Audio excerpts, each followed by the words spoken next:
Yes.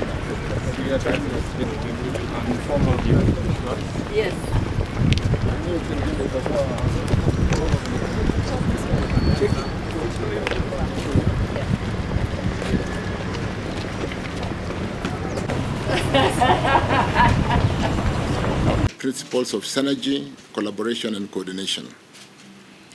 It seeks to streamline governance structures and establish clear escalation mechanisms and provide robust framework for monitoring and evaluation.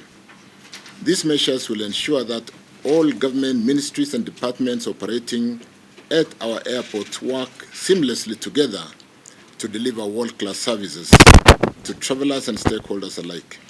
Going forward, customers will experience the one airport, one team under the administrative management of Kenya Airports Authority.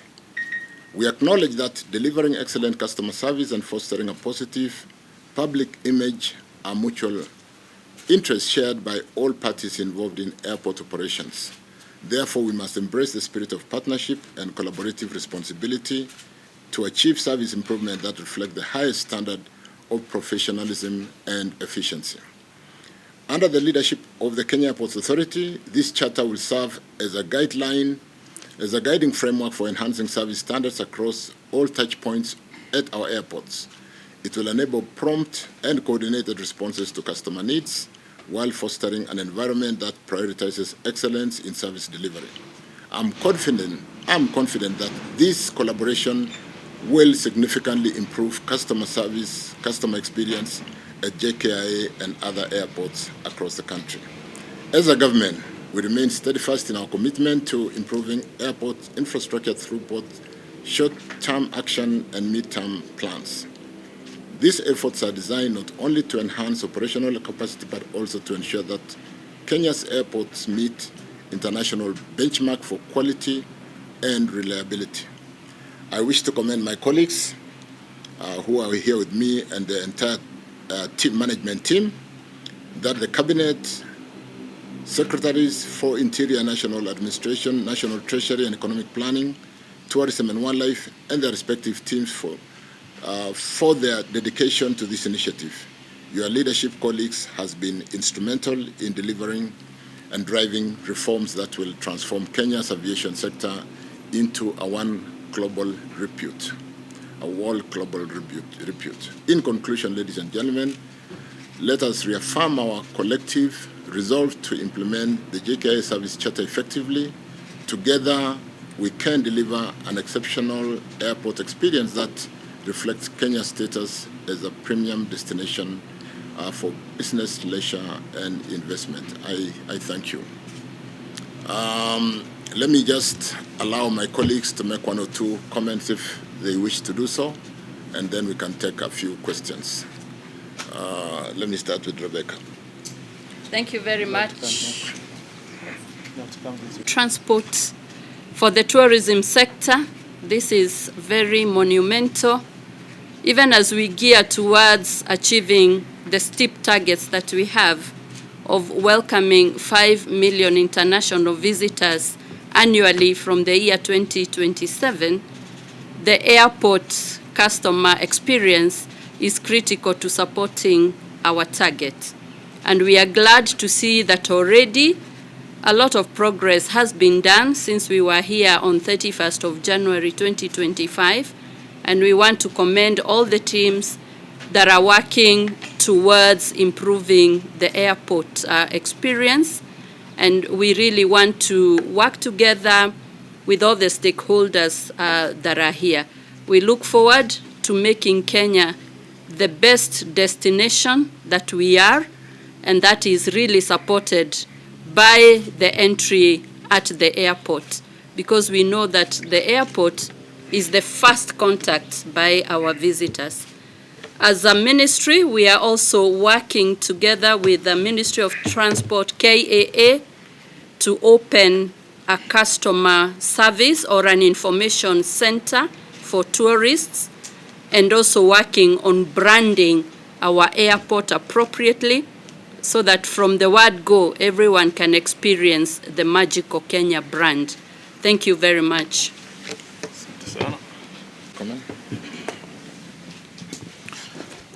Thank you very much. This is an historic event, considering that it has been the desire of the Republic of Kenya to have a functioning structure within the airport that ensures collaboration between all the agencies. I am very happy that we are privileged to have finally delivered this very important charter. Hopefully, going forward, this will cement the kind of working relationship that we need to see insofar as the number of agencies who are working here is concerned.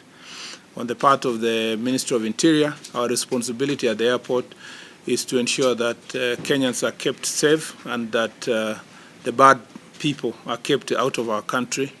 And therefore, the processes within the airport should be able to detect any contraband, illegal goods, issues to do with illegal immigrants, and persons who should not come through, especially criminals who should not visit our country.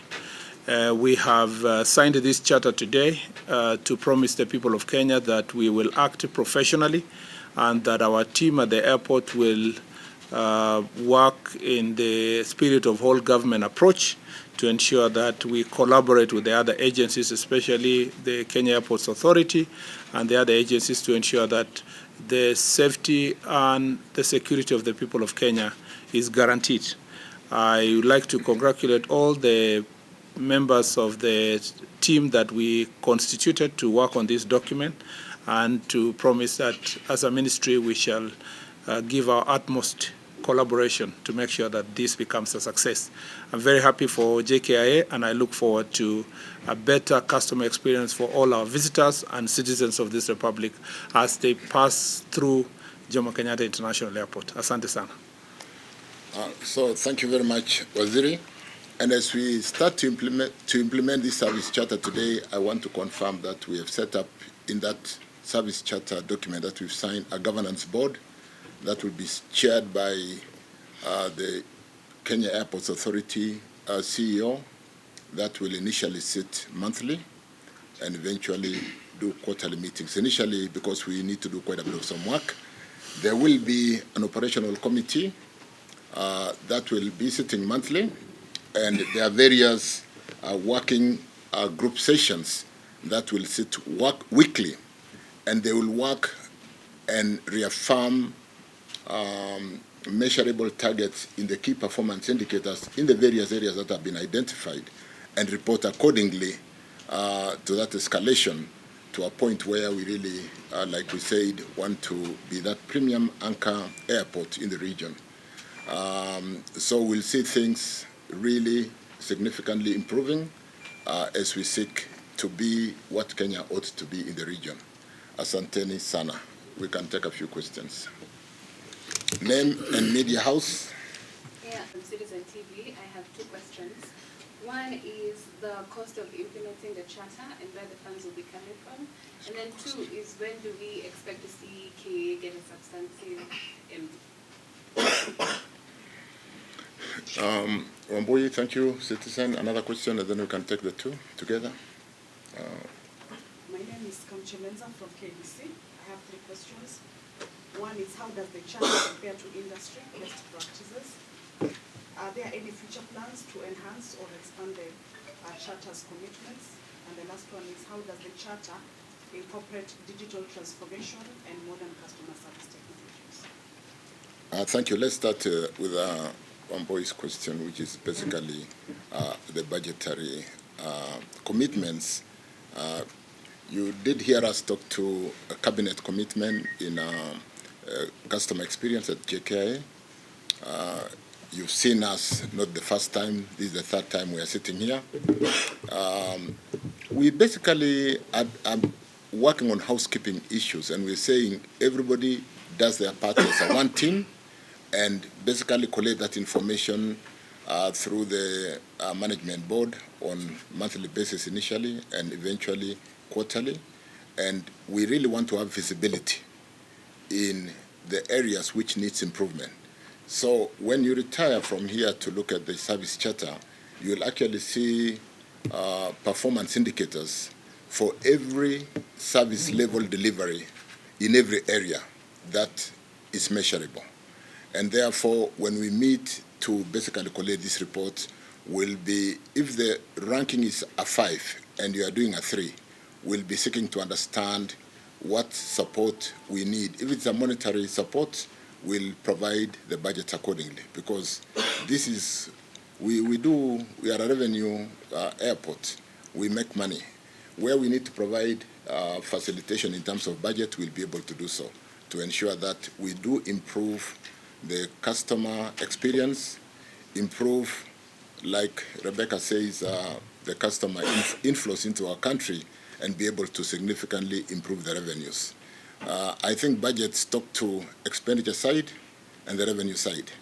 And so when you talk about expenditure, depending on how we are able to quadruple our revenues, the expenses should not be a significant issue. But more importantly, what are we able to do to improve our economy? I think when we really look at this, maybe because we have not shared what we've signed today and we'll be sharing, you will appreciate that it has been worked on. We did do a charter for the Kenya Ports Authority sometimes back, but you know, here we are dealing with people. At the port we are dealing with containers, and people are very sensitive. When you open a bag for a customer and they feel a bit like it should have been more done discreetly, and you are doing it in the open, those are the things we are talking about. Because if those machines we saw do identify the need to really get the bag from a machine scanning to a physical interpretation of what is in that bag, we need to do it in a way that is humane, so that the customers understand that their respect has been maintained, not the way we've done it in sometimes opening as the customers pass by and so on and so forth. So the various targets, performance targets, as you will see, like I said in that charter, have been defined for KAA, for ICAO, for rather Kenya Civil Aviation, for the plant, KEFIS, if there are plants which have been stuck into that bag, do they meet, are they transporting what may cause us a problem in terms of spread of a certain plant, we're an agricultural economy, and so on and so forth. So security items that may hamper the security and compromise, or even whether there are harmful substances that are not allowed in our country. So we will be working very closely together, like I said, one airport that delivers a service seamlessly without getting to know I'm dealing with a police officer, I'm dealing with a KEFIS officer, I'm dealing with a border control officer. When you go up at the border control terminals today, where we saw 8 terminals, today all of them are open at peak hours, and we are monitoring to basically ensure that if the time allowable to clear every customer is 30 seconds, we'll be doing random sampling to make sure that we meet those targets and ensure that we do deliver what is best for this country and improve customer experience, improve the business of the tourism, because we are a tourist destination, and even setting up Nairobi as a financial center. You need to come in seamlessly and go out seamlessly, very quickly, and so on and so forth.